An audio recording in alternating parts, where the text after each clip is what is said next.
সম্মানিত দর্শক, বাংলাদেশের সংবাদপত্র জগতে কি হচ্ছে? কিংবা নতুন যে ইলেকট্রনিক মিডিয়াগুলো তৈরি হয়েছে, টেলিভিশনগুলো, সেখানে কি ঘটছে? এর বাইরে যে সকল ইন্টারনেট প্রোটোকল, তারপর আইপিটিভি, এরপর প্রিন্ট মিডিয়ার যে ডিজিটাল ভার্সন প্রত্যেকটা প্রতিষ্ঠানেই আলাদাভাবে চালাচ্ছে, সেখানে কী ধরনের দলবাজি চলছে? বাসসে কি হচ্ছে? প্রেস ক্লাবে কি হচ্ছে? এই দৃশ্যগুলো আপনি কি জানেন? হয়তো বেশিরভাগ মানুষ যেহেতু মিডিয়া রিলেটেড না, হয়তো আপনি এই বিষয়গুলো জানেন না। কিন্তু এখানে যা কিছু হচ্ছে, আমি একজন মিডিয়া কর্মী হিসেবে যা দেখছি, এটা আউট অফ মাই ইমাজিনেশন। ৮০-র দশক থেকে এই সংবাদপত্র জগতের সাথে জড়িত এতটা দলবাজি, এতটা নিকৃষ্ট দলবাজি, এতটা মেধাহীন সাংবাদিকতা, এতটা দাম্ভিকতা এবং সাংবাদিকতার নামে যে দস্যুবৃত্তি, জাস্ট লাইক মানে লুটেরা, এই যে একটা ব্যবস্থা তৈরি হয়েছে, এটা আমি আমার জীবনে কখনো কল্পনা করিনি।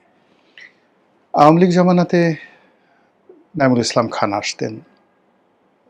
তো নাঈমুল ইসলাম খান আমার সহকর্মী ছিলেন প্রথমে ইনকলাবে, পরে উনি আমার বস ছিলেন আজকের কাগজে। তো তিনি যে সকল কথাবার্তা বলতেন, যুক্তি দিয়ে, হাত নেড়ে, এতেই আমরা খুব রকম বিরক্ত ছিলাম তার প্রতি। কিন্তু তার কথাকে অস্বীকার করবে, তার যুক্তিকে অস্বীকার করবে, এরকম কোনো যাকে বলা হয় ন্যারেটিভ বিএনপি বা জামাত কারোর মধ্যে ছিল না। কিন্তু মানে সে যে কথাবার্তা বলতো, আজ যেমন সালাউদ্দিন সাহেব যেভাবে যুক্তি দিয়ে কথা বলতেন, ঠিক ওইভাবে কিন্তু নাঈমুল ইসলাম খান যুক্তি দিয়ে কথা বলতেন।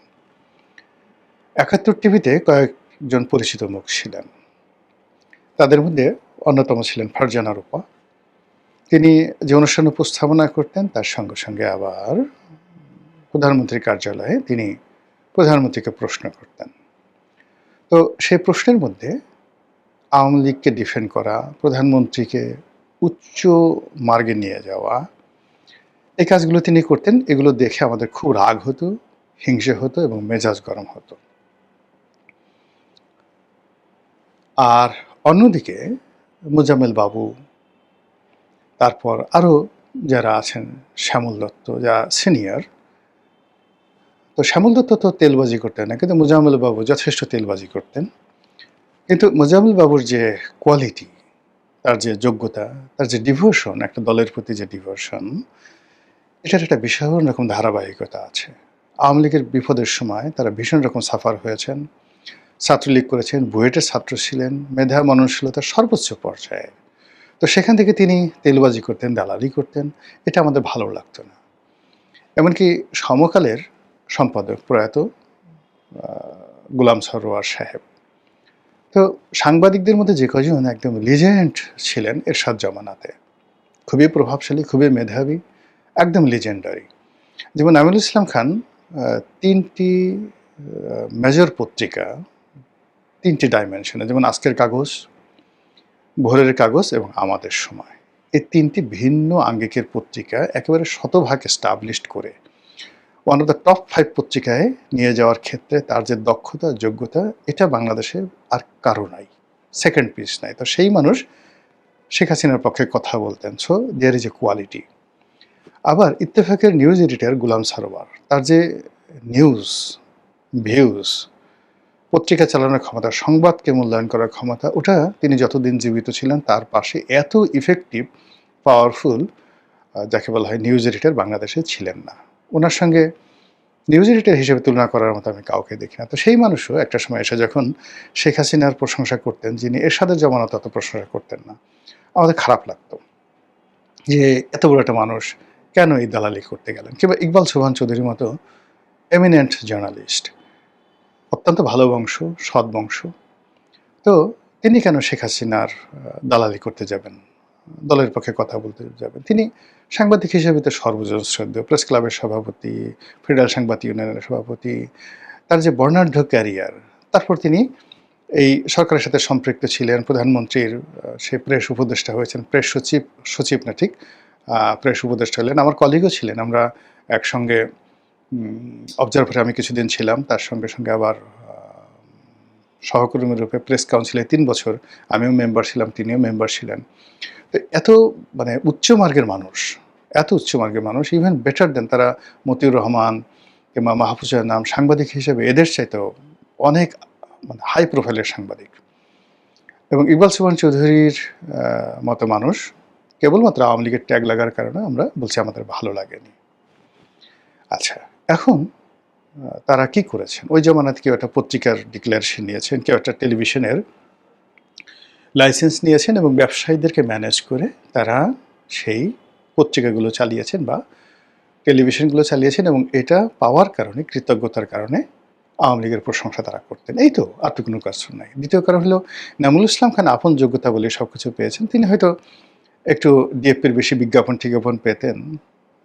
এছাড়া মানে তার পুরো ক্যারিয়ারই নিজের মতো করে তিনি করেছেন। ফারজানা রূপা বা মুনির শাহ, কিন্তু মুনির শাহর বদনাম হয়েছে, তারপরে প্রভাস আমিনের বদনাম হয়েছে, কিন্তু প্রভাস আমিন ইজ 100% যাকে বলা হয় প্রফেশনাল সাংবাদিক, একদম 100%। ওর শুধু প্রশ্নটা ছাড়া ওর জীবনে আর কোনো নেতিবাচক দিক নেই, কেউ বলতে পারবে না, এতটা প্রফেশনাল সে। তো দুর্নীতি বলেন, অনিয়ম বলে, ওই যে এটিএন নিউজ থেকে যেটা বেতন পেত সেটা। মুন্নি সাহা, তার ভাই প্রণব শাহ, তারা দল করেছে, সব কিছু করেছে, কিন্তু শেষ দিকে আসলে আওয়ামী লীগের সঙ্গে দীর্ঘদিন ধরে তার গণভবনে ঢোকা নিষেধ, ভারতের সাথে সে নিষিদ্ধ ছিল, মানে তার আসলে জাতও গেছে, পেটও ভরেনি। তো যেহেতু মুন্নি শাহ বুদ্ধিমতী, সে ব্যবসা করেছে, সাংবাদিকতাকে পেশা হিসেবে নিয়ে অনেক ব্যবসা করার সুযোগ আছে। তো এখন দেখা গেল তার সারা জীবনের ট্রানজ্যাকশন ৩০০ কোটি টাকার ট্রানজ্যাকশন হয়েছে। তো ৩০০ কোটি টাকার ট্রানজ্যাকশন হয়েছে, এটা টাকা না, মানে ট্রানজ্যাকশন, আজ জমা দিয়েছে, কাল দিয়েছে, মিলিয়ে একটা হিসাব বানিয়ে দিয়েছে যে আপনার অ্যাকাউন্টে ৩০০ কোটি টাকার ট্রানজ্যাকশন হয়েছে।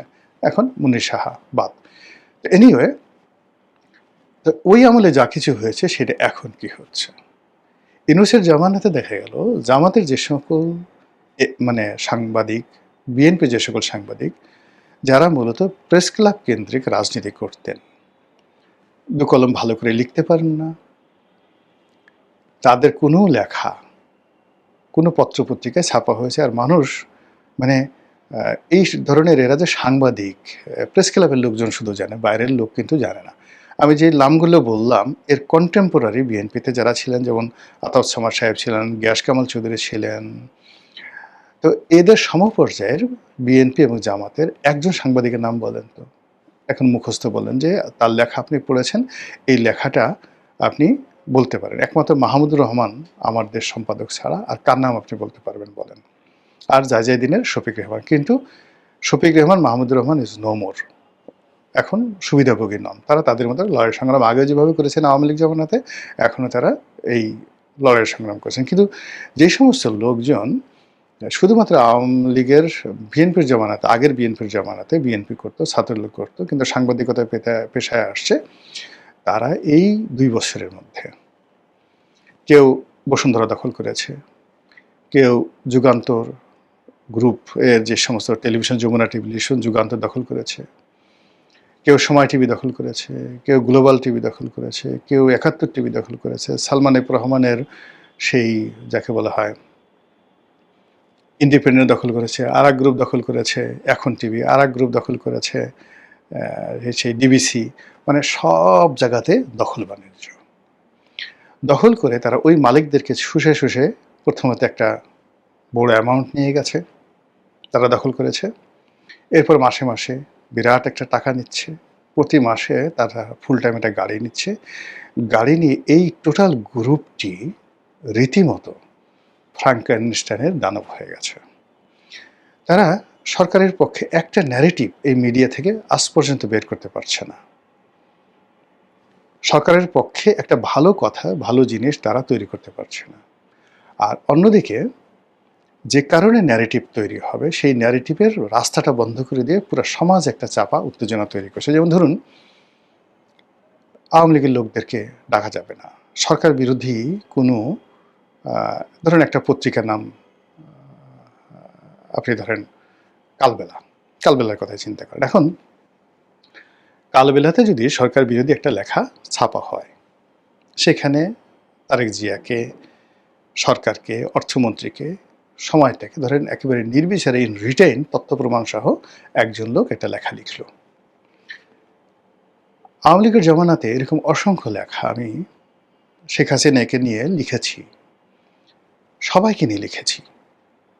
এমনকি ধরেন শেখ হাসিনা মানে এমনও অবস্থা ছিল যে দৈনিক নয়াদিগন্তে এমন সব ভয়ঙ্কর লেখা লিখেছি যে আগামী দিনে বঙ্গবন্ধুকে আর জাতির পিতা হিসেবে বিএনপি রাখবে না।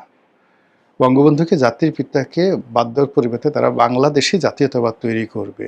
এটা আমি 2016-17 সনের দিকে লিখেছি যে তারেক রহমান যদি কোনো ক্ষমতা আসে তাহলে সে তার পিতাকে বাংলাদেশি জাতীয়তাবাদের জনক হিসেবে সে প্রতিষ্ঠিত করার চেষ্টা করবে। চিন্তা করেন শেখ হাসিনার জমানাতে সেই কথা লিখেছি। আজকের দিনে দেখলাম একটা লিডিং পত্রিকার একটা জিনিস হলো, একটা পত্রিকাতে এক ভদ্রলোক কলামিস্ট, নাম কলামিস্ট, সে শুধু এক জায়গায় লিখেছে শেষের একটা প্যারা লিখেছে যে শেখ হাসিনার 3টি সরকারের নাম ছিল। প্রথম সরকার ছিল বিনা ভোটের সরকার 14তে, এরপর ছিল রাতের ভোটের সরকার, তারপর ছিল আমি নামের সরকার। একইভাবে এখন আমি এবং মামুদের সরকার সংসদ, এই কথাটা শুরু হয়ে গেছে। এই আমি এবং মামুদের সরকার কতদিন চলবে, কি পরিণতিতে যাবে, এটা আল্লাহ জানে। এই কনক্লুশনে খালি এই কথাটা বলার কারণে সেই বিএনপির এই সকল পান্ডারা রাত্রি 12টার সময় এই পেস্টিং থেকে মানে ছাপা হয়ে যাবে, শুধু ছাপাখানায় যাবে, প্লেট বানাবে, ওই অবস্থায় ওই লেখা ওখান থেকে তাদেরকে ছিঁড়ে এই দলবাজি প্রমাণ করতে হবে। বোঝার চেষ্টা করেন, এরকম দলবাজি চলতেছে। প্রেস ক্লাবে নির্বাচন হয়নি, এখানে যাকে সভাপতি বানানো হয়েছে, আচ্ছা বলেন তো, ঢাকা প্রেস ক্লাবের মতো, জাতীয় ন্যাশনাল প্রেস ক্লাবের মতো একটা জায়গাতে নির্বাচিত সভাপতি নেই, সেখানে ইলেকশন হচ্ছে না। এরপরে মানবাধিকার কমিশনে পুরো কমিশন পদত্যাগ করলো, দুর্নীতি দমন কমিশনের চেয়ারম্যান নিয়োজিত হয়নি, অথচ মানে ইসলামী ব্যাংকের চেয়ারম্যান নিয়োগ করা হয়ে গেছে। তো এই বিষয়গুলো মানে যখনই আপনি মিডিয়াতে, পত্রপত্রিকাতে এই অভিযোগগুলো তুলবেন, তখনই কি করবেন, এই অভিযোগগুলো মোকাবেলা করার জন্য বিএনপির যারা লোকজন তারা ঝাঁপিয়ে পড়বেন। যদি মোকাবেলা করতে পারেন ভালো, আর মোকাবেলা না করতে পারেন সংশোধন হবে, সরকার টিকে যাবে। কিন্তু যখন আপনি পুরো সমস্যাটাকে ধামাচাপা দিবেন, তখনই হতাশা তৈরি হবে, সন্ত্রাস তৈরি হবে এবং সরকারের পতন হবে। তো এই যে নির্বোধ যে সকল সাংবাদিক নামধারী পান্ডা যারা এই বড় বড় টেলিভিশন মিডিয়া, পত্রিকা হাউসগুলো, যে পত্রিকা হাউসগুলোর প্রতিষ্ঠা করার জন্য মানে সাংবাদিকরা মাথার ঘাম পায়ে ফেলেছে, কর্পোরেট হাউসগুলো শত শত কোটি টাকা ব্যয় করেছে, তাদের স্বার্থ আছে, কিন্তু তারপরে তারা তো এই কাজগুলো করেছে। সেখানে কর্পোরেট হাউসগুলোর স্বার্থ রক্ষিত হয়েছে, তার সঙ্গে সঙ্গে অনেক ন্যাশনাল ইস্যু সেখানে আলোচিত হয়েছে। তো সেই জায়গাগুলোতে এই বিএনপির পান্ডারা সেখানে ঢুকে এই পুরো সংবাদপত্র জগৎটাকে যেভাবে কলুষিত করে ফেলেছে, এর ফলে জনাব তারেক রহমান এবং তার সরকারের জন্য সামনে যে বাধা বিঘ্ন, মানে পুরো রাস্তাটাই মানে বন্ধ করে দিচ্ছে তারা, গণতন্ত্রের রাস্তাটা বন্ধ করে দিচ্ছে। এটাকে বলা হয় ফোর্থ স্টেট, চতুর্থ রাষ্ট্র। এই পুরো রাষ্ট্রের কাঠামোটাকে ভেঙে চুরমার করে দিয়েছে এই নব্য ফারজানা রূপা যারা আছে তারা। ফলে এই নব্য ফারজানা রূপা বা মোজাম্মেল বাবু বা যারা আছে, তারা আগের যে ফারজানা রূপাদেরকে যদি আপনি ফেরেশতা এদের সাথে তুলনা করেন, তাহলে আগের ফারজানা রূপা আছে তাদেরকে মনে হবে এরা ফেরেশতা, আসেন ফারজানা রূপার পা ধরে সালাম করি। আর এখন যারা যে কাজগুলো করছে, এরা পুরো দেশ জাতিকে অন্ধকার করছে, সরকারকে অন্ধকারের মধ্যে ফেলছে, তারেক রহমানকে বিপদের মধ্যে ফেলছে, বিকজ ডিউ টু ইগনোরেন্স। এরা লেখাপড়া জানে না, এরা লিখতে জানে না, এরা পড়তে জানে না, এরা সভ্য কোনো সমাজে মিশেনি, এরা ভালো করে কোটটাই পড়েনি, এরা 17 বছর অভুক্ত ছিল, রোগাক্রান্ত ছিল, এবং এদের এই হঠাৎ করে গত 2 বছরে এদের এতটা চর্বি জমে গেছে, বিভিন্ন কর্পোরেট হাউস থেকে, মিডিয়া হাউস থেকে, বিভিন্ন জায়গা থেকে তারা এই টাকা পয়সা নিয়ে এক একজন মেদ হয়ে গেছে। একজন সাংবাদিক কথা বলে, যেমন দেখা গেল সে সংসার চলতো না, হেঁটে হেঁটে বেড়াতো, সে তা এখন এই জমানাতে দুটো সেই ল্যান্ড ক্রুজার প্রাডো ব্যবহার করে, দুটো কোম্পানির মানে কর্পোরেট হাউসের সে উপদেষ্টা।